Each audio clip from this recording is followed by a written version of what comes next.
दोस्तों तुहाडा बहुत बहुत स्वागत है। अज असी डिसेबिलिटी भाव असमर्था बारे गल करांगे। चाहे असी खिडारी हाँ, चाहे असी स्पोर्ट्स कोच हाँ, चाहे असी टीचर हाँ, एक आम इंसान के लिए भी ये जानना जरूरी है कि असमर्था की है, जमांदरू असमर्था की है। जे कोई पहला फिट है तो बाद में अनफिट किमें हो जाता, असमर्था का शिकार किमें हो जाता, तो जेकर सानू कारण का पता लग जे कित्थों तक असी उस चीज़ का निवारण कर सकते हाँ। सो इन्हां चीज़ों के उत्ते गल करन दे लई अज आपां असमर्था बारे, डिसेबिलिटी बारे विस्तार दे नाल पढ़ांगे। सो पहली गल है कि असी ना जदों समाज विच देखते हैं कुछ लोग सरीरक तौर पर या मानसिक तौर पर उन्हां दे विच कुछ समस्यावां होंदियां जिन्हां करके वो आम जीवन दीयां जिहड़ियां क्रियावां ने, जिंदगी दीयां क्रियावां ने करन विच उन्हां नूं कुछ दिक्कत आउंदी है। ਉਹੀ ਜਿਹੜੀਆਂ ਉਹਨਾਂ ਦੀਆਂ ਕਮੀਆਂ ਹੁੰਦੀਆਂ ਨੇ ਉਹ ਪੀੜਤ ਲੋਕ ਜਿਹੜੇ ਆ ਉਹਨਾਂ ਨੂੰ ਉਹ ਅਸਮਰੱਥਾ ਉਹਨਾਂ ਦੀ ਸਿੱਧ ਹੁੰਦੀਆਂ ਨੇ। ਅਜਿਹੀਆਂ ਸਰੀਰਕ ਜਾਂ ਮਾਨਸਿਕ ਊਣਤਾਈਆਂ ਜਿਹੜੀਆਂ ਨੇ ਉਹਨਾਂ ਨੂੰ ਅਸੀਂ ਉਹਨਾਂ ਦੀ ਅਸਮਰੱਥਾ ਕਹਿੰਦੇ ਹਾਂ, ਡਿਸੇਬਿਲਿਟੀ ਕਹਿੰਦੇ ਹਾਂ, ਜਿਸ ਕਾਰਨ ਉਹ ਜ਼ਿੰਦਗੀ ਦੀਆਂ ਸਧਾਰਨ ਕਿਰਿਆਵਾਂ ਨੂੰ ਕਰਨ ਦੇ ਵਿੱਚ ਸਮਰੱਥ ਨਹੀਂ ਹੁੰਦੇ। ਹੁਣ ਜੇਕਰ ਅਸੀਂ ਅਸਮਰੱਥਾ ਦਾ ਮੀਨਿੰਗ ਆਫ ਡਿਸੇਬਿਲਿਟੀ ਭਾਵ ਅਸਮਰੱਥਾ ਦਾ ਅਰਥ ਦੇਖੀਏ ਤਾਂ ਕਿਸੇ ਕੰਮ ਨੂੰ ਨਾ ਕਰਨ ਦੀ ਯੋਗਤਾ, ਮਤਲਬ ਕਿਸੇ ਕੰਮ ਨੂੰ ਨਾ ਕਰ ਸਕਣ ਦੀ ਜਿਹੜੀ ਸਾਡੀ ਸਮੱਸਿਆ ਹੈ ਉਸ ਨੂੰ ਅਸਮਰੱਥਾ ਕਿਹਾ ਜਾਂਦਾ ਹੈ। ਵਿਅਕਤੀ ਆਪਣੀ ਸਰੀਰਕ ਜਾਂ ਮਾਨਸਿਕ ਖਾਮੀ ਕਰਕੇ ਕਿਸੇ ਕੰਮ ਨੂੰ ਇੱਕ ਤੰਦਰੁਸਤ ਵਿਅਕਤੀ ਵਾਂਗ ਜਦੋਂ ਨਹੀਂ ਕਰ ਸਕਦਾ ਤਾਂ ਇਹ ਉਹਦੀ ਅਸਮਰੱਥਾ ਹੁੰਦੀ ਹੈ। असमर्था की परिभाषा तुसीं अपने स्क्रीन पर देख रहे हो, जिमें WHO वर्ल्ड हैल्थ ऑर्गेनाइजेशन ने कहा है कि व्यक्ति द्वारा एक सधारण हद अंदर सही तरीके नाल काम करन दी समर्था की घाट या कमी अयोग्यता है जां उहदी असमर्था है। भारतीय अंगहीनता कानून की जिहड़ी परिभाषा है वो भी तुसीं अपनी स्क्रीन के उत्ते देख रहे हो, पढ़ रहे हो। एक असमर्थ व्यक्ति जिहड़ा है ਉਹਦੀ ਕੰਮ ਕਰਨ ਦੀ ਅਯੋਗਤਾ ਜਿਹੜੀ ਆ ਉਹ ਸਥਾਈ ਵੀ ਹੋ ਸਕਦੀ ਹੈ ਅਤੇ ਅਸਥਾਈ ਵੀ ਹੋ ਸਕਦੀ ਹੈ।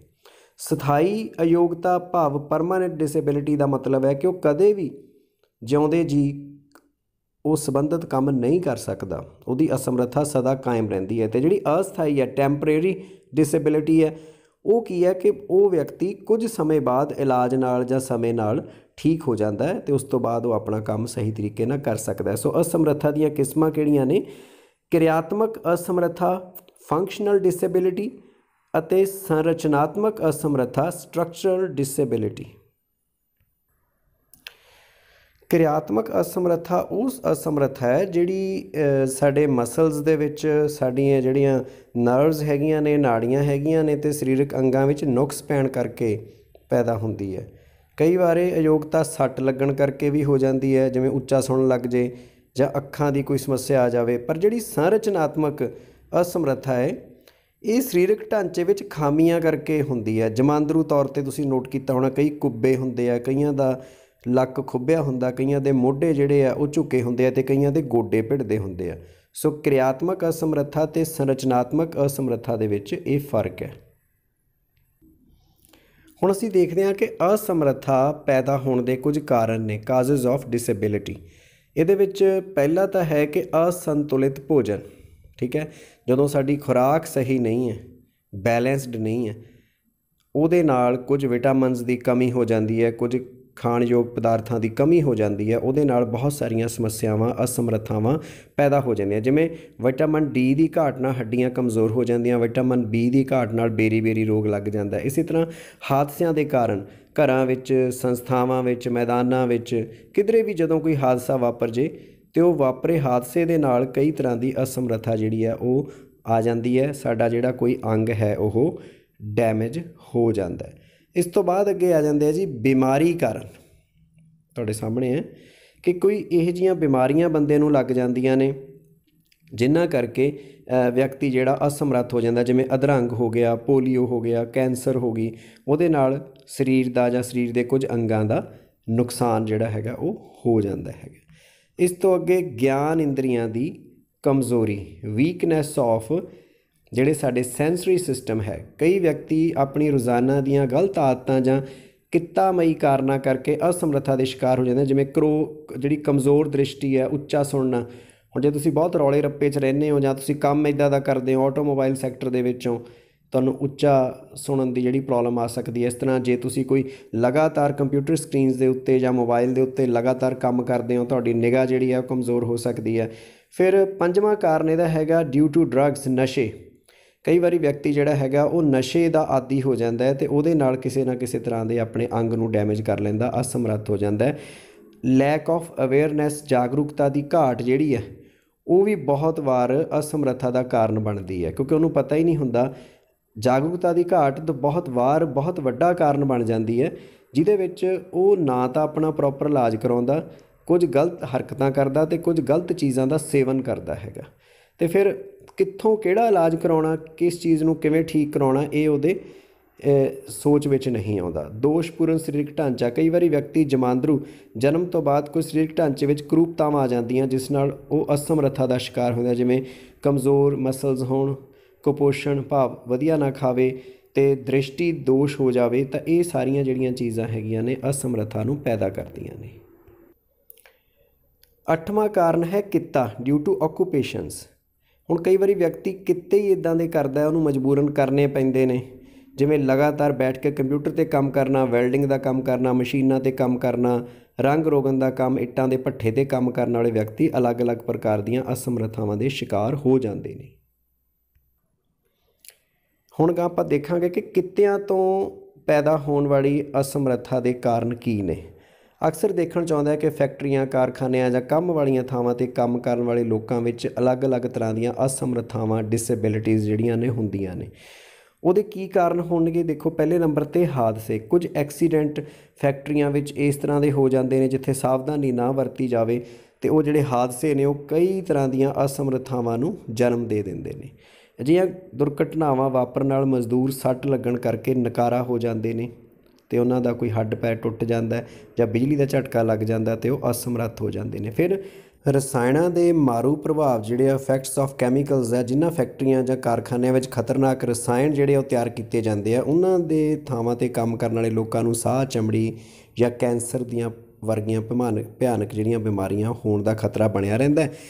ਇਸੇ ਤਰ੍ਹਾਂ ਤੇਜ਼ਾਬ, ਥਿਨਰ, ਰੰਗ ਰੋਗਨ ਦੇ ਉਦਯੋਗ ਵਿੱਚ ਕੰਮ ਕਰਨ ਵਾਲੇ ਮਜ਼ਦੂਰ ਵੀ ਅਜਿਹੀਆਂ ਅਨੇਕਾਂ ਬਿਮਾਰੀਆਂ ਦੇ ਸ਼ਿਕਾਰ ਹੋ ਜਾਂਦੇ ਨੇ। ਮਾੜੇ ਵਾਤਾਵਰਨ ਦਾ ਪ੍ਰਭਾਵ, ਇਫੈਕਟਸ ਆਫ ਅਨਹੈਲਦੀ ਐਨਵਾਇਰਨਮੈਂਟ। ਗੰਦੇ ਵਾਤਾਵਰਨ ਵਿੱਚ ਰਹਿਣ ਵਾਲੇ ਲੋਕ ਜਿਹੜੇ ਹੈਗੇ ਆ, ਉਹਨਾਂ ਨੂੰ ਵੀ ਛੂਤ ਦੀਆਂ ਬਿਮਾਰੀਆਂ ਬਹੁਤ ਤੇਜ਼ੀ ਨਾਲ ਫੈਲਦੀਆਂ, ਜਿਵੇਂ ਇਨਫੈਕਸ਼ਨ ਜਾਂ ਫੰਗਸ। ਇਸ ਤਰ੍ਹਾਂ ਮਨੋਵਿਗਿਆਨਕ ਪ੍ਰਭਾਵ, ਅੱਜ ਦੀ ਤੇਜ਼ ਰਫ਼ਤਾਰ ਜ਼ਿੰਦਗੀ ਵਿੱਚ ਹਰ ਵਿਅਕਤੀ ਦੂਜੇ ਤੋਂ ਅੱਗੇ ਲੰਘਣ ਦੀ ਜਿਹੜੀ ਆ ਲਾਲਸਾ ਰੱਖਦਾ ਹੈ, ਜਿਸ ਕਾਰਨ ਉਹ ਮਾਨਸਿਕ ਰੋਗਾਂ ਦਾ ਸ਼ਿਕਾਰ ਹੋ ਰਿਹਾ, ਜਿਵੇਂ ਕਿ ਵੱਧਦਾ ਲਹੂ ਦਾ ਦਬਾਅ, ਜਿਹਨੂੰ ਅਸੀਂ ਬਲੱਡ ਪ੍ਰੈਸ਼ਰ ਕਹਿੰਦੇ ਹਾਂ, ਡਿਪਰੈਸ਼ਨ, ਮਾਨਸਿਕ ਤਣਾਅ। ਬਿਨਾਂ ਮਤਲਬ ਦੀ ਦੌੜ ਦੇ ਵਿੱਚ ਅਸੀਂ ਹਫੀ ਜਾਂਦੇ ਹਾਂ, ਜਦ ਕਿ ਅਸੀਂ ਅਗਰ ਆਪਦੇ ਪੈਰੀ ਤੁਰੀਏ ਤਾਂ ਕਿਤੇ ਨਾ ਕਿਤੇ ਪਹੁੰਚ ਸਕਦੇ ਹਾਂ, ਲੇਕਿਨ ਲੋਕ ਕੀ ਕਰਦੇ ਆ, ਲੋਕ ਕੀ ਕਹਿਣਗੇ, ਇਸ ਚੀਜ਼ ਦੇ ਵਿੱਚ ਅਸੀਂ ਹਫੀ ਜਾਂਦੇ ਹਾਂ। ਅੱਗੇ ਸਧਾਰਨ ਕਿੱਤਿਆਂ ਤੋਂ ਹੋਣ ਵਾਲੀਆਂ ਬਿਮਾਰੀਆਂ, diseases due to common occupations. ਹੁਣ ਕਿਹੜੀਆਂ ਬਿਮਾਰੀਆਂ ਨੇ ਅਤੇ ਕਿਹੜੇ ਕਿੱਤੇ ਨੇ, ਅਤੇ ਇਹਨਾਂ ਬਾਰੇ ਆਪਾਂ ਹੁਣ ਗੱਲ ਕਰਾਂਗੇ। ਪਹਿਲੀ ਹੈਗੀ ਹੈ ਜੀ ਐਂਥਰਾਕੋਸਿਸ। ਐਂਥਰਾਕੋਸਿਸ ਇਹ ਰੋਗ ਕੋਲੇ ਦੀਆਂ ਖਾਣਾਂ ਵਿੱਚ ਕੰਮ ਕਰਨ ਵਾਲੇ ਮਜ਼ਦੂਰਾਂ ਨੂੰ ਜ਼ਿਆਦਾ ਹੁੰਦਾ। ਇੱਥੇ ਕੰਮ ਕਰਨ ਵਾਲੇ ਕਾਮਿਆਂ ਦੇ ਸਾਹ ਲੈਣ ਨਾਲ ਕੋਇਲੇ ਦੇ ਬਰੀਕ ਕਣ ਸਰੀਰ ਵਿੱਚ ਦਾਖਲ ਹੋ ਜਾਂਦੇ ਆ। ਇਹ ਰੋਗ ਸਾਹ ਅਤੇ ਫੇਫੜਿਆਂ ਨਾਲ ਸੰਬੰਧਿਤ ਹੈ, ਜਿਸ ਵਿੱਚ ਕੋਲੇ ਦੇ ਕਣ ਫੇਫੜਿਆਂ ਵਿੱਚ ਜੰਮ ਜਾਂਦੇ ਹਨ ਅਤੇ ਅਸਮਰੱਥਾ ਪੈਦਾ ਹੋ ਜਾਂਦੀ ਹੈ। ਅੱਗੇ ਹੈ ਸਿਲੀਕੋਸਿਸ। ਸਿਲੀਕੋਸਿਸ ਇਹ ਬਿਮਾਰੀ ਫੇਫੜਿਆਂ ਨੂੰ ਲੱਗਦੀ ਹੈ। ਇਹ ਬਿਮਾਰੀ ਸਿਲੀਕਾ ਦੇ ਛੋਟੇ ਜਿਹੜੇ ਕਣ ਹੈ, ਸਾਹ ਰਾਹੀਂ ਫੇਫੜਿਆਂ ਵਿੱਚ ਜਦੋਂ ਦਾਖਲ ਹੁੰਦੇ ਆ ਅਤੇ ਉਹਦੇ ਕਰਕੇ ਹੁੰਦੀ ਹੈ। ਇੱਟਾਂ ਦੇ ਭੱਠੇ, ਠੀਕ ਹੈ, ਫਾਊਂਡਰੀ ਅਤੇ ਚੀਨੀ ਮਿੱਟੀ ਦੇ ਬਰਤਨ ਆਦਿ ਬਣਾਉਣ ਵਾਲੀਆਂ ਥਾਵਾਂ 'ਤੇ ਕੰਮ ਕਰਨ ਵਾਲੇ ਲੋਕਾਂ ਨੂੰ ਇਹ ਬਿਮਾਰੀ ਜ਼ਿਆਦਾ ਲੱਗਦੀ ਹੈ। ਅੱਗੇ ਹੈ ਸਾਈਡਰੋਸਿਸ। ਇਹ ਰੋਗ ਲੋਹੇ ਦੇ ਉਦਯੋਗ ਵਿੱਚ ਕੰਮ ਕਰਨ ਵਾਲੇ ਕਾਮਿਆਂ ਨੂੰ ਹੁੰਦਾ ਹੈਗਾ। ਇੱਥੇ ਕੰਮ ਕਰਨ ਵਾਲੇ ਕਾਮਿਆਂ ਦੇ ਸਾਹ ਲੈਣ ਨਾਲ ਲੋਹੇ ਦੇ ਕਣ ਫੇਫੜਿਆਂ ਵਿੱਚ ਅਤੇ ਚਮੜੀ ਰਾਹੀਂ ਸਰੀਰ ਵਿੱਚ ਦਾਖਲ ਹੋ ਜਾਂਦੇ ਆ ਅਤੇ ਇਹ ਵਿਅਕਤੀ ਦੇ ਸਰੀਰ ਵਿਚਲੇ ਖੂਨ ਨੂੰ ਜ਼ਹਿਰੀਲਾ ਕਰ ਦਿੰਦੇ ਹੈਗੇ। ਸ਼ੀਸ਼ੇ ਦਾ ਜ਼ਹਿਰ, ਠੀਕ ਹੈ ਜੀ, ਜਿਹੜੀ ਅਸੀਂ ਇਹਨੂੰ ਕਹਿ ਦਿੰਦੇ ਹੈਗੇ ਹਾਂ ਲੈਡ ਪੁਆਇਜ਼ਨਿੰਗ। ਇਹ ਬਿਮਾਰੀ ਸ਼ੀਸ਼ੇ ਅਤੇ ਰੰਗ ਰੋਗਨ ਦੇ ਉਦਯੋਗਾਂ ਵਿੱਚ ਕੰਮ ਕਰਨ ਵਾਲੇ ਲੋਕਾਂ ਦੇ ਸਾਹ ਰਾਹੀਂ ਫੇਫੜਿਆਂ ਵਿੱਚ ਅਤੇ ਸਰੀਰ ਵਿੱਚ ਸ਼ੀਸ਼ੇ ਦੇ ਜ਼ਹਿਰੀਲੇ ਕਣ ਦਾਖਲ ਹੋ ਜਾਂਦੇ ਹਨ। ਇਸ ਕਰਕੇ ਅਨੀਮੀਆ, ਸਿਰ ਦਰਦ, ਮਾਸ ਪੱਠਿਆਂ ਦਾ ਦਰਦ, ਅਧਰੰਗ, ਗੁਰਦਿਆਂ ਆਦਿ ਨਾਲ ਸੰਬੰਧਿਤ ਰੋਗ ਲੱਗ ਜਾਂਦੇ ਹਨ। ਕੈਂਸਰ ਅਤੇ ਦਮਾ, ਕੈਂਸਰ ਐਂਡ ਐਸਥਮਾ, ਠੀਕ ਹੈ ਜੀ। ਜਿਨ੍ਹਾਂ ਉਦਯੋਗਾਂ ਦੇ ਵਿੱਚ ਮਜ਼ਦੂਰ ਸਪਰੇ ਡੋਪ ਦਾ ਕੰਮ ਕਰਦੇ ਆ, ਉਹਨਾਂ ਨੂੰ ਮਜ਼ਦੂਰਾਂ ਨੂੰ ਚਮੜੀ, ਫੇਫੜੇ, ਖੂਨ ਦਾ ਕੈਂਸਰ, ਦਮਾ ਹੋਣ ਦੀ ਸੰਭਾਵਨਾ ਵੱਧ ਜਾਂਦੀ ਹੈ, ਠੀਕ ਹੈ ਜੀ। ਤੇਲ ਦੇ ਕਾਰਖਾਨੇ ਹੋ ਗਏ, ਐਕਸਰੇ 'ਤੇ ਕੰਮ ਕਰਨ ਵਾਲੇ ਲੋਕ ਹੋ ਗਏ, ਲੁੱਕ ਦਾ ਕੰਮ ਕਰਨ ਵਾਲੇ ਲੋਕ ਹੋ ਗਏ, ਥਿਨਰ ਆਦਿ ਦਾ ਕੰਮ ਕਰਨ ਵਾਲੇ ਲੋਕ ਕੈਂਸਰ ਅਤੇ ਦਮੇ ਵਰਗੇ ਭਿਆਨਕ ਰੋਗਾਂ ਦਾ ਸ਼ਿਕਾਰ ਹੋ ਜਾਂਦੇ ਹੈਗੇ। ਇਸ ਤੋਂ ਅੱਗੇ ਹੈ ਬਿਸੀਨੋਸਿਸ। ਇਹ ਜਿਹੜੀ ਬਿਸੀਨੋਸਿਸ ਹੈ, ਇਹ ਬਿਮਾਰੀ ਕੱਪੜੇ ਜਾਂ ਰੂੰ ਦੇ ਕਾਰਖਾਨਿਆਂ ਵਿੱਚ ਕੰਮ ਕਰਨ ਵਾਲੇ ਮਜ਼ਦੂਰਾਂ ਨੂੰ ਹੋ ਜਾਂਦੀ ਹੈ। ਜੋ ਲੋਕ ਇਹੋ ਜਿਹੇ ਕਾਰਖਾਨਿਆਂ ਵਿੱਚ ਕੰਮ ਕਰਦੇ, ਉਹਨਾਂ ਨੂੰ ਫੇਫੜਿਆਂ ਵਿੱਚ ਕੱਪੜੇ ਜਾਂ ਰੂੰ ਦੇ ਰੇਸ਼ੇ ਦਾਖਲ ਹੋ ਕੇ ਬਿਮਾਰੀ ਪੈਦਾ ਕਰਦੇ ਨੇ। ਉਹਨਾਂ ਨੂੰ ਖੰਘ ਆਉਂਦੀ ਹੈ, ਐਲਰਜੀ ਹੋ ਜਾਂਦੀ ਹੈ, ਦਮਾ ਹੋ ਜਾਂਦਾ। ਖੇਤੀਬਾੜੀ ਧੰਦੇ ਨਾਲ ਸੰਬੰਧਿਤ ਰੋਗ ਜਿਹੜੇ ਆ, ਡਿਜ਼ੀਜ਼ ਇਨ ਫਾਰਮਿੰਗ ਸੈਕਟਰ। ਕਈ ਵਾਰ ਖੇਤਾਂ ਵਿੱਚ ਕੰਮ ਕਰਨ ਵਾਲੇ ਕਿਸਾਨਾਂ ਮਜ਼ਦੂਰਾਂ ਨੂੰ ਜਿਹੜੀ ਖੇਤਾਂ ਦੀ ਰਹਿੰਦ ਖੂੰਹਦ ਹੈਗੀ ਆ, ਜਾਂ ਪਰਾਲੀ ਹੈ, ਜਾਂ ਨਾੜ ਹੈਗਾ, ਹੈ ਨਾ, ਝੋਨੇ ਦੀ ਕਟਾਈ ਤੋਂ ਬਾਅਦ ਬਚੀ ਪਰਾਲੀ ਨੂੰ ਅੱਗ ਲਾਈ ਜਾਂਦੀ ਹੈ ਅਤੇ ਧੂੰਏਂ ਦੇ ਨਾਲ ਅਨੇਕਾਂ ਸਾਹ ਦੀਆਂ ਬਿਮਾਰੀਆਂ ਹੋ ਜਾਂਦੀਆਂ ਨੇ। ਸੋ ਇਹ ਜਿਹੜੀਆਂ ਖੇਤਾਂ ਵਿੱਚ ਕੰਮ ਕਰਨ ਨਾਲ ਸੰਬੰਧਿਤ ਰੋਗ ਹੁੰਦੇ ਆ। ਹੁਣ ਅਸੀਂ ਗੱਲ ਕਰਾਂਗੇ ਕਿ principles of prevention of disability, ਅਸਮਰੱਥਾ ਦੀ ਰੋਕਥਾਮ ਲਈ ਕੀ ਸਿਧਾਂਤ ਨੇ। ਦੇਖੋ, ਕੋਈ ਵੀ ਕਿੱਤਾ ਕਰੀਏ, ਕੁਝ ਨਾ ਕੁਝ ਅਸਮਰੱਥਾ ਦੇ ਕਾਰਨ ਜਾਂ ਜਿਹੜੀ ਸੰਭਾਵਨਾ ਤਾਂ ਬਣੀ ਰਹਿੰਦੀ ਹੈ, ਪਰ ਥੋੜ੍ਹੀਆਂ ਸਾਵਧਾਨੀਆਂ ਵਰਤ ਕੇ ਆਪਾਂ ਕਿੱਤੇ 'ਤੇ ਲੱਗੇ ਲੋਕਾਂ ਨੂੰ ਅਸਮਰੱਥ ਹੋਣ ਤੋਂ ਬਚਾ ਸਕਦੇ ਹਾਂ। ਉਹਨਾਂ ਦੀ ਮਾਨਸਿਕ ਅਤੇ ਸਰੀਰਕ ਜਿਹੜੀ ਸਿਹਤ ਹੈ ਉਹਦੇ ਲਈ ਕੁਝ ਕਰ ਸਕਦੇ ਹਾਂ, ਸਮਾਜਿਕ ਭਲਾਈ ਲਈ ਉਚਿਤ ਪ੍ਰਬੰਧ ਕਰ ਸਕਦੇ ਹਾਂ। ਸਾਨੂੰ ਅਸਮਰੱਥਾ ਨੂੰ ਰੋਕਣ ਲਈ ਹੇਠ ਲਿਖੇ ਸਿਧਾਂਤਾਂ ਵੱਲ ਧਿਆਨ ਦੇਣਾ ਪਏਗਾ। ਪਹਿਲੀ ਗੱਲ, ਪਹਿਲਾਂ ਤਾਂ ਕਰਮਚਾਰੀਆਂ ਦੀ ਸਿਹਤ ਦਾ ਨਿਰੀਖਣ, examination of the health of employees, ਕਿ ਸਮੇਂ ਸਮੇਂ 'ਤੇ ਨਿਰੀਖਣ ਜ਼ਰੂਰ ਹੋਵੇ, ਉਹਨਾਂ ਦਾ ਰਿਕਾਰਡ ਰੱਖਿਆ ਜਾਵੇ, ਉਹਨਾਂ ਦੀ ਸਿਹਤ ਦਾ ਰਿਕਾਰਡ ਰੱਖਿਆ ਜਾਵੇ, ਪਤਾ ਲੱਗੇ ਕਿ ਉਹ ਕਿਹੜੇ ਕੰਮਾਂ ਦੇ ਵਿੱਚ ਕੀ ਕੀ ਸਮੱਸਿਆ ਉਹਨਾਂ ਨੂੰ ਆ ਸਕਦੀ ਹੈ ਜਾਂ ਆਉਂਦੀ ਰਹੀ ਹੈ, ਅਤੇ ਅੱਗੋਂ ਤੋਂ ਨਿਗਰਾਨੀ ਰੱਖੀ ਜਾਵੇ। ਦੂਜਾ, ਨਿਯਮਿਤ ਡਾਕਟਰੀ ਜਾਂਚ, ਰੈਗੂਲਰ ਮੈਡੀਕਲ ਚੈੱਕਅਪ ਹੋਣ, ਪਤਾ ਲੱਗੇ ਸਮੇਂ ਸਮੇਂ ਉਹ ਕਿਸ ਤਰ੍ਹਾਂ ਦੀ ਸਿਹਤ ਉਹਨਾਂ ਦੀ ਹੈ, ਕੀ ਕੀ ਉਹਨਾਂ 'ਚ ਕਮੀਆਂ ਆ ਰਹੀਆਂ ਨੇ ਅਤੇ ਕਿਵੇਂ ਉਹਨਾਂ ਨੂੰ ਦੂਰ ਕੀਤਾ ਜਾ ਸਕਦਾ। ਤੀਜਾ ਹੈਗਾ ਵਾਧੂ ਕੰਮ ਤੋਂ ਪਰਹੇਜ਼, ਅਵੋਇਡ ਐਕਸੈਸਿਵ ਵਰਕ। ਫੈਕਟਰੀਆਂ ਵਿੱਚ, ਕਾਰਖਾਨਿਆਂ ਵਿੱਚ ਕੰਮ ਕਰਦੇ ਲੋਕਾਂ ਨੂੰ ਉਹਨਾਂ ਦੀ ਸਮਰੱਥਾ ਅਨੁਸਾਰੀ ਕੰਮ ਦੇਈਏ, ਉਹਨਾਂ ਨੂੰ ਓਵਰ ਵਰਕ ਨਾ ਦੇਈਏ। ਓਵਰ ਵਰਕ ਉਹਨਾਂ ਨੂੰ ਅਸਮਰੱਥ ਬਣਾ ਸਕਦਾ।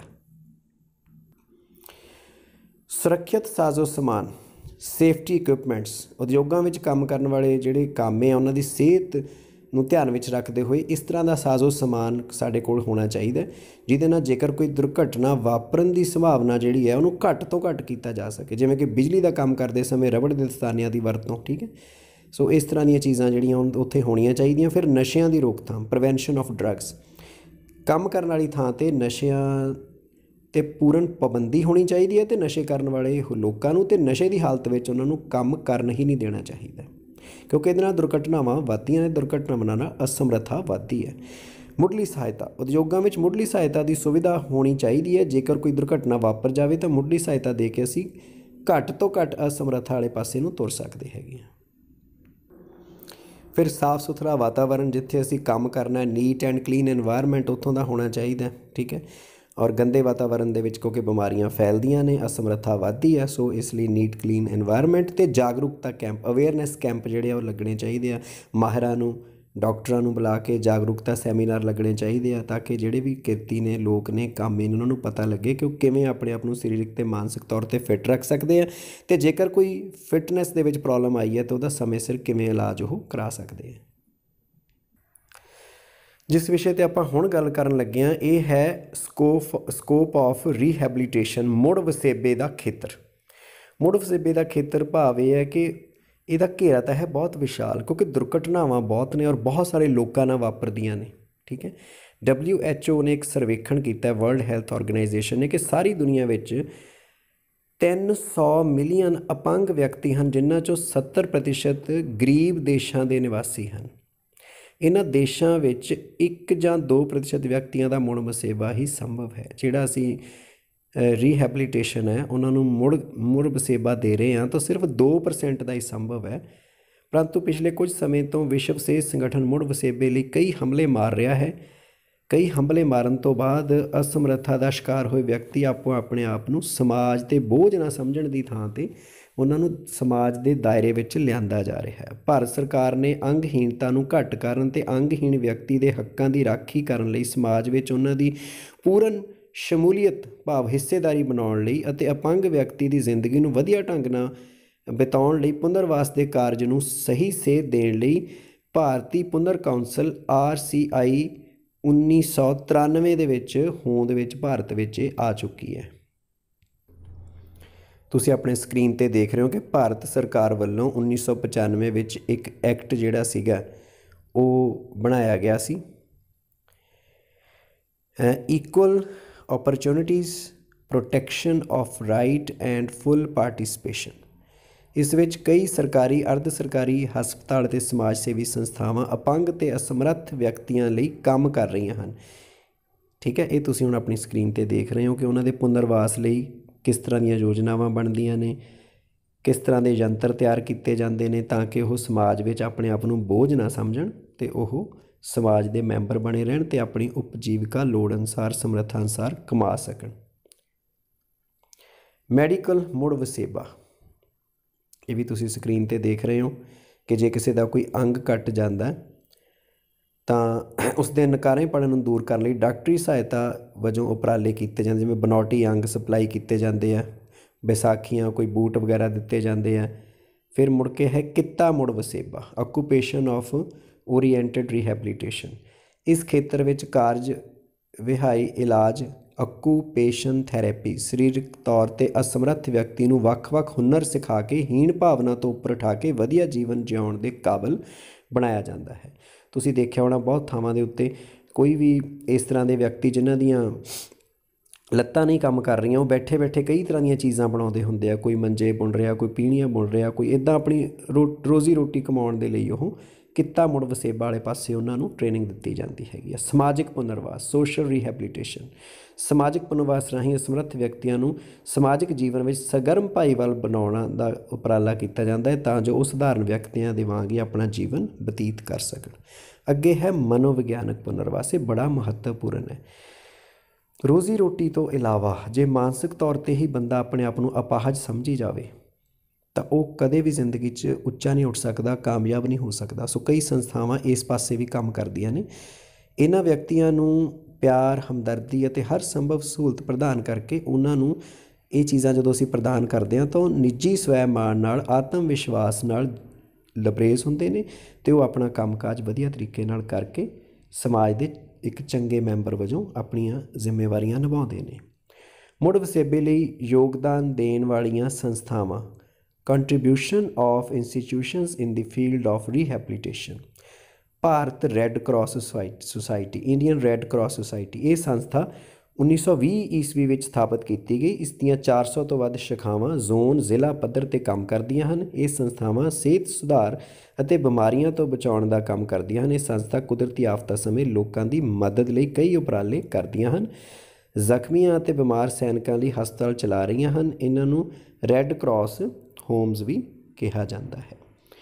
ਠੀਕ ਹੈ ਜੀ, ਇਹਦੇ ਵਿੱਚ ਅਸੀਂ ਦੇਖਾਂਗੇ ਕਿ ਜਿਹੜੇ ਰੈੱਡ ਕਰਾਸ ਹੋਮਜ਼ ਨੇ ਇਹ ਅਸਮਰੱਥ, ਅੰਗਹੀਣੇ ਬੱਚੇ, ਫੌਜੀ ਅਤੇ ਗਰਭਵਤੀ ਔਰਤਾਂ ਦੀ ਸੰਭਾਲ ਕਰਨ ਵਿੱਚ ਮਦਦ ਕਰਦੀਆਂ ਹਨ। ਫਿਰ ਹੈ ਹਿੰਦ ਕੁਸ਼ਟ ਨਿਵਾਰਨ ਸੰਘ, ਇਹ 1950 ਈਸਵੀ ਵਿੱਚ ਇਸ ਸੰਸਥਾ ਦਾ ਮੁੱਢ ਬੱਝਾ। ਇਸ ਦਾ ਮੁੱਖ ਦਫ਼ਤਰ ਦਿੱਲੀ ਵਿੱਚ ਹੈ। ਇਹ ਕੋਹੜ ਰੋਗੀਆਂ ਦੀ ਮਦਦ ਕਰਦੀ ਹੈ, ਉਹਨਾਂ ਦੇ ਘਰ ਚਲਾਉਣ ਉੱਤੇ ਉਹਨਾਂ ਦਾ ਡਾਕਟਰੀ ਇਲਾਜ ਅਤੇ ਖੋਜ ਦਾ ਕੰਮ ਕਰਦੀ ਹੈ। ਅੱਗੇ ਹੈ ਭਾਰਤੀ ਬੱਚਾ ਭਲਾਈ ਸੰਘ, Indian council for child welfare. ਇਹ ਸੰਸਥਾ 1952 ਦੇ ਵਿੱਚ ਹੋਂਦ ਵਿੱਚ ਆਈ ਹੈ। ਇਹ ਸੰਘ ਅੰਤਰਰਾਸ਼ਟਰੀ ਬੱਚਾ ਭਲਾਈ ਸੁਸਾਇਟੀ ਤੋਂ ਮਾਨਤਾ ਪ੍ਰਾਪਤ ਹੈ। ਅੱਗੇ ਤੁਸੀਂ ਨੋਟ ਕਰੋ ਕਿ ਇਹ ਕੀ ਕਰ ਰਹੀ ਹੈ। ਤੁਸੀਂ ਪੜ੍ਹ ਲਿਆ ਹੈ, ਇਹ ਸੰਸਥਾ ਭੁੱਲੇ ਭਟਕੇ ਬੱਚਿਆਂ ਨੂੰ ਠੀਕ ਰਸਤੇ 'ਤੇ ਲਿਆਉਣ, ਬਾਲ ਕਲਿਆਣ ਸੰਬੰਧੀ ਨਿਯਮ ਬਣਾਉਣ ਲਈ ਯਤਨ ਕਰਦੀ ਹੈ ਅਤੇ ਬੱਚਿਆਂ ਦੀ ਭਲਾਈ ਲਈ ਕੰਮ ਕਰ ਰਹੀ ਹੈ। ਅੱਗੇ ਹੈ ਭਾਰਤੀ TB ਸੰਘ, ਜਿਹੜਾ ਟਿਊਬਰਕਲੋਸਿਸ ਹੈ ਐਸੋਸੀਏਸ਼ਨ ਇਹਦੀ ਬਣੀ ਹੈ ਇੰਡੀਆ 'ਚ। ਇਹ ਸੰਸਥਾ 1939 ਵਿੱਚ ਬਣਾਈ ਗਈ। ਇਹ ਸੰਸਥਾ ਦੀਆਂ ਕਈ ਸ਼ਾਖਾਵਾਂ ਕੰਮ ਕਰ ਰਹੀਆਂ ਹਨ। ਇਹ ਸੰਸਥਾ TB ਰੋਗੀਆਂ ਲਈ ਹਰ ਸਾਲ ਫੰਡ ਇਕੱਠਾ ਕਰਦੀ ਹੈ। ਇਹ TB ਰੋਗ ਤੋਂ ਬਚਾਉਣ ਲਈ ਜਿਹੜੀਆਂ ਕਾਨਫਰੰਸਿਸ ਕਰਾਉਂਦੀ ਹੈ। ਇਹ ਸੰਘ ਵੱਲੋਂ TB ਰੋਗੀਆਂ ਲਈ ਕਈ ਹਸਪਤਾਲ ਵੀ ਚਲਾਏ ਜਾ ਰਹੇ ਹਨ। ਫਿਰ ਹੈ ਭਾਰਤ ਸੇਵਕ ਸੰਘ, ਇਹ ਸੰਸਥਾ ਬਿਨਾਂ ਰਾਜਨੀਤੀ ਤੋਂ, ਇਹ ਨਾਨ ਅਫੀਸ਼ੀਅਲ ਸੰਸਥਾ ਦੇ ਨਾਂ ਤੋਂ ਜਾਣੀ ਜਾਂਦੀ ਹੈ। ਸੰਸਥਾ 1952 ਵਿੱਚ ਖੋਲ੍ਹੀ ਗਈ। ਇਹ ਸੰਸਥਾ ਆਮ ਲੋਕਾਂ ਵਿੱਚ ਸਿਹਤ ਪ੍ਰਤੀ ਜਾਗਰੂਕਤਾ ਪੈਦਾ ਕਰਦੀ ਹੈ। ਪਿੰਡ ਪਿੰਡ ਜਾ ਕੇ ਸ਼ੌਚਾਲਿਆ ਦੇ ਲਾਭ ਬਾਰੇ ਜਾਣਕਾਰੀ ਦਿੰਦੀ ਹੈ। ਇਹਦਾ ਨਾਂ ਕੀ ਹੈ? ਭਾਰਤ ਸੇਵਕ ਸੰਘ। ਅੱਗੇ ਹੈ ਕਸਤੂਰਬਾ ਯਾਦਗਾਰੀ ਟਰਸਟ। ਇਹ ਸੰਸਥਾ ਮਹਾਤਮਾ ਗਾਂਧੀ ਜੀ ਦੀ ਪਤਨੀ ਸ਼੍ਰੀਮਤੀ ਕਸਤੂਰਬਾ ਗਾਂਧੀ ਦੇ ਨਾਂ 'ਤੇ ਬਣਾਈ ਗਈ ਹੈ। ਇਹ ਸੰਸਥਾ ਔਰਤਾਂ ਦੀ ਭਲਾਈ ਕਰਨ ਦਾ ਕੰਮ ਕਰਦੀ ਹੈ। ਸੰਸਥਾ ਇਸਤਰੀਆਂ ਦੀ ਸਹਾਇਤਾ ਅਤੇ ਉਹਨਾਂ ਦੇ ਮੁੜ ਵਸੇਬੇ ਦੇ ਲਈ ਸੰਭਵ ਯਤਨ ਕਰਦੀ ਹੈ। ਫਿਰ ਹੈ ਸਾਡੇ ਕੋਲ ਸਰਵ ਭਾਰਤੀ ਅੰਧ ਸਹਾਇਤਾ ਸੰਘ। ਸਰਵ ਭਾਰਤੀ ਅੰਧ ਸਹਾਇਤਾ ਸੰਘ ਜਿਹੜਾ ਹੈ, ਇਹ ਜਿਹੜੇ ਨਾਬੀਨਾ ਲੋਕ ਨੇ, ਜਿਹੜੇ ਦੇਖ ਨਹੀਂ ਸਕਦੇ, ਦ੍ਰਿਸ਼ਟੀਹੀਣ ਨੇ, ਉਹਨਾਂ ਦੇ ਮੁੜ ਵਸੇਬੇ ਦਾ ਕੰਮ ਕਰਦੀ ਹੈ। 1946 ਵਿੱਚ ਹੋਂਦ ਵਿੱਚ ਆਈ ਹੈ ਅਤੇ ਇਹ ਮੁਫਤ ਅੱਖਾਂ ਦੇ ਸੰਬੰਧ ਵਿੱਚ ਕੈਂਪ ਲਾਉਂਦੀ ਹੈ। ਭਾਰਤ ਦੇ ਵੱਖ-ਵੱਖ ਥਾਵਾਂ 'ਤੇ ਅੰਨ੍ਹੇ ਬੱਚਿਆਂ ਲਈ ਸਕੂਲ ਕਾਲਜ ਖੋਲ੍ਹਣ ਅਤੇ ਇਸ ਦੇ ਨਾਲ ਨਾਲ ਉਹਨਾਂ ਨੂੰ ਵੀ ਨਵੀਆਂ ਦਿਸ਼ਾਵਾਂ ਦੇਣ ਦੇ ਵਿੱਚ ਕੰਮ ਕਰਦੀ ਹੈ। ਸੰਸਥਾਵਾਂ ਆਮ ਲੋਕਾਂ ਨੂੰ ਮਰਨ ਉਪਰੰਤ ਅੱਖਾਂ ਦਾਨ ਕਰਨ ਲਈ ਵੀ ਉਤਸ਼ਾਹਿਤ ਕਰਦੀ ਹੈ। ਬਨਾਵਟੀ ਅੰਗ ਤਿਆਰ ਕਰਨ ਵਾਲੀ ਸੰਸਥਾ ਹੈ ਜੀ। ਇਹ ਐਲਮੀਕੋ ਅੰਗਹੀਣ ਲੋਕਾਂ ਲਈ ਨਕਲੀ ਅੰਗ ਬਣਾਉਣ ਵਾਲੀ ਸੰਸਥਾ ਕਾਨਪੁਰ ਅਤੇ ਪੁਣੇ ਵਿੱਚ ਹੈ। ਥਾਂ ਤੁਸੀਂ ਯਾਦ ਰੱਖਿਓ। ਇਹ ਸੰਸਥਾ ਨਕਲੀ ਹੱਥ ਪੈਰ ਬਣਾ ਕੇ ਸਸਤੇ ਰੇਟਾਂ 'ਤੇ ਉਪਲਬਧ ਕਰਾਉਂਦੀ ਹੈਗੀ ਹੈ। ਅਗਲੀ ਜਿਹੜੀ ਸੰਸਥਾ ਹੈ ਉਹ ਹੈ IIT। ਇਸ ਦਾ ਪੂਰਾ ਨਾਂ ਇੰਡੀਅਨ ਇੰਸਟੀਚਿਊਟ ਆਫ ਟੈਕਨੋਲੋਜੀ ਹੈ। ਇਹ ਇੱਕ ਵਿਦਿਅਕ, ਐਜੂਕੇਸ਼ਨਲ ਅਤੇ ਖੋਜ ਸੰਸਥਾ ਹੈ ਜੋ ਭਾਰਤ ਦੇ ਵੱਖ-ਵੱਖ ਸ਼ਹਿਰਾਂ ਵਿੱਚ ਸਥਿਤ ਹੈ। ਇਹ ਸੰਸਥਾ ਖੋਜ ਕਰਕੇ ਆਧੁਨਿਕ ਉਪਕਰਨ, ਨਵੇਂ ਇਕਵਿਪਮੈਂਟਸ ਬਣਾਉਂਦੀ ਹੈ। ਇਹ ਕਮਜ਼ੋਰ ਜਾਂ ਵਿਸ਼ੇਸ਼ ਬੱਚੇ ਜਿਹੜੇ ਸਪੈਸ਼ਲ ਚਿਲਡਰਨ ਹੈ ਲਈ ਨਵੀਆਂ ਤਕਨੀਕਾਂ ਰਾਹੀਂ ਨਵੇਂ ਉਪਕਰਨ ਤਿਆਰ ਕਰਦੀ ਰਹਿੰਦੀ ਹੈ ਤਾਂ ਕਿ ਵਿਸ਼ੇਸ਼ ਬੱਚੇ ਵੀ ਸਧਾਰਨ ਬੱਚਿਆਂ ਵਾਂਗ ਵਿੱਦਿਆ ਪ੍ਰਾਪਤ ਕਰ ਸਕਣ। ਅੱਗੇ ਹੈਗੀ ਹੈ ਮੰਦਬੁੱਧੀ ਬੱਚਿਆਂ ਲਈ ਕਾਮਨੀ ਸਕੂਲ। 1964 ਵਿੱਚ ਇਹ ਸੰਸਥਾ ਸ਼ੁਰੂ ਹੋਈ। ਮੰਦਬੁੱਧੀ ਬੱਚਿਆਂ ਦੀ ਕਿਰਿਆ ਕਰਵਾਉਣ ਦੇ ਨਾਲ ਨਾਲ ਉਹਨਾਂ ਨੂੰ ਲੱਕੜ ਦਾ ਕੰਮ ਕਰਨ ਅਤੇ ਪੋਲਿਸ਼ ਕਰਨ ਦੀ ਟ੍ਰੇਨਿੰਗ ਦਿੱਤੀ ਜਾਂਦੀ ਹੈ। ਇਸ ਸੰਸਥਾ ਵਿੱਚ ਬੱਚਿਆਂ ਨੂੰ ਹੁਨਰ ਸਿਖਲਾਈ ਪ੍ਰਦਾਨ ਕੀਤੀ ਜਾਂਦੀ ਹੈ। ਉਹ ਸੰਸਥਾ ਹੈ ਜਿਹੜੇ ਮੈਂਟਲੀ ਅਪਸੈਟ ਬੱਚੇ ਆ ਉਹਨਾਂ ਦਾ ਇਹ ਪੁਨਰਵਾਸ ਕਰਦੀ ਹੈ। ਅੱਗੇ ਹੈ ਕੌਮੀ ਭੌਤਿਕ ਪ੍ਰਯੋਗਸ਼ਾਲਾ। ਇਹ ਸੰਸਥਾ ਕਾਨਪੁਰ ਅਤੇ ਪੁਣੇ ਵਿੱਚ ਹੈ। ਇਹ ਮੁੜ ਵਸੇਬੇ ਦੇ ਖੇਤਰ ਵਿੱਚ ਖਾਸ ਰੋਲ ਅਦਾ ਕਰਦੀ ਹੈ। ਇਸ ਸੰਸਥਾ ਨੇ ਅੰਨ੍ਹੇ ਵਿਅਕਤੀਆਂ ਦੀ ਮਦਦ ਲਈ ਇੱਕ ਅਲਟਰਾਸੋਨਿਕ ਉਪਕਰਨ ਜਿਹੜਾ ਹੈ ਉਹ ਤਿਆਰ ਕੀਤਾ ਹੈ ਅਤੇ ਅਸਮਰੱਥ ਲੋਕਾਂ ਦੇ ਜੀਵਨ ਨੂੰ ਬਿਹਤਰ ਬਣਾਉਣ ਲਈ ਨਵੀਆਂ ਖੋਜਾਂ ਕਰ ਰਹੀ ਹੈ। 12ਵੇਂ ਨੰਬਰ 'ਤੇ ਅਸੀਂ ਆਸ਼ਾ ਨਿਕੇਤਨ ਮੁੜ ਵਸੇਬਾ ਸੰਸਥਾ ਦੀ ਗੱਲ ਕਰਾਂਗੇ। ਇਹ ਲੋਕਾਂ ਲਈ ਹੌਸਪੀਟਲ, ਫਿਜ਼ੀਓਥੈਰੇਪੀ ਸੈਂਟਰ ਖੋਲ੍ਹ ਕੇ ਮੁੜ ਵਸੇਬੇ ਰਾਹੀਂ ਉਹਨਾਂ ਦੇ ਮੁੜ ਵਸੇਬੇ ਲਈ ਯਤਨਸ਼ੀਲ ਰਹਿੰਦੀ ਹੈ। ਅੰਨ੍ਹਿਆਂ ਲਈ ਉਦਯੋਗਿਕ ਘਰ ਜਿਹੜਾ ਹੈ ਇਹ industrial homes for the blind. ਇਹ ਸੰਸਥਾ ਮੁੰਬਈ ਵਿੱਚ ਹੈ। ਇਹ ਸੰਸਥਾ ਅੰਨ੍ਹੇ ਵਿਅਕਤੀਆਂ ਨੂੰ ਹੱਥੀਂ ਕੰਮ ਜਿਵੇਂ ਕੱਪੜੇ ਸੀਣਾ, ਕੁਰਸੀਆਂ ਬਣਾਉਣਾ, ਲੱਕੜ ਦਾ ਸਮਾਨ ਬਣਾਉਣਾ ਅਤੇ ਗੱਤੇ ਦੀ ਵਰਤੋਂ ਦੇ ਵੱਖ-ਵੱਖ ਵਸਤੂਆਂ ਤਿਆਰ ਕਰਨ ਦੀ ਸਿਖਲਾਈ ਦਿੰਦੀ ਹੈ। ਅੱਗੇ ਜਿਹੜੀ ਤੁਸੀਂ ਉਹ ਜਾਣਦੇ ਹੀ ਹੋ ਸੇਂਟ ਜੌਨ ਐਂਬੂਲੈਂਸ। ਇਹ ਸੰਸਥਾ ਰੋਗੀਆਂ ਦਾ ਇਲਾਜ ਕਰਨ ਅਤੇ ਉਹਨਾਂ ਦੀ ਦੇਖਭਾਲ ਕਰਨ ਦਾ ਕੰਮ ਕਰਦੀ ਹੈ। ਸੰਸਥਾ ਜ਼ਰੂਰਤਮੰਦ ਮਰੀਜ਼ਾਂ ਲਈ ਖੂਨ ਇਕੱਠਾ ਕਰਨ ਲਈ ਖੂਨਦਾਨ ਕੈਂਪਾਂ ਦਾ ਵੀ ਪ੍ਰਬੰਧ ਕਰਦੀ ਹੈ। ਇਹਨਾਂ ਸਾਰੀਆਂ ਸੰਸਥਾਵਾਂ ਦਾ ਮੁੱਖ ਮਕਸਦ ਜਾਂ ਉਦੇਸ਼ ਸਿਹਤ ਵਿਕਾਸ ਵਿੱਚ ਸਿਹਤ ਰੱਖਿਆ, ਰੋਗਾਂ ਤੋਂ ਮੁਕਤੀ ਅਤੇ ਰੋਗੀਆਂ ਦਾ ਇਲਾਜ ਅਤੇ ਮਦਦ ਕਰਕੇ ਅਸਮਰੱਥਾ ਨੂੰ ਦੂਰ ਕਰਨਾ ਹੈ। ਸੋ ਵਿਦਿਆਰਥੀਓ, ਤੁਸੀਂ ਹੁਣ ਦੇਖ ਰਹੇ ਹੋ ਤੁਹਾਡੇ ਸਕਰੀਨ ਦੇ ਉੱਤੇ ਅਭਿਆਸ ਦੇ ਕੁਝ ਪ੍ਰਸ਼ਨ ਨੇ। 1 ਅੰਕ ਵਾਲੇ ਪ੍ਰਸ਼ਨ, 2 ਅੰਕਾਂ ਵਾਲੇ ਪ੍ਰਸ਼ਨ,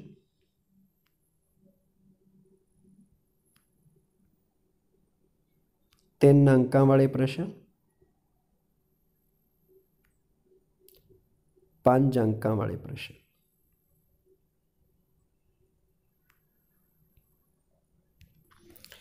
ਸੋ ਅੰਤ ਵਿੱਚ ਅੱਜ ਆਪਾਂ ਅਸਮਰੱਥਾ ਡਿਸੇਬਿਲਿਟੀ ਬਾਰੇ ਬਹੁਤ ਵਿਸਤਾਰ ਨਾਲ ਗੱਲ ਕੀਤੀ।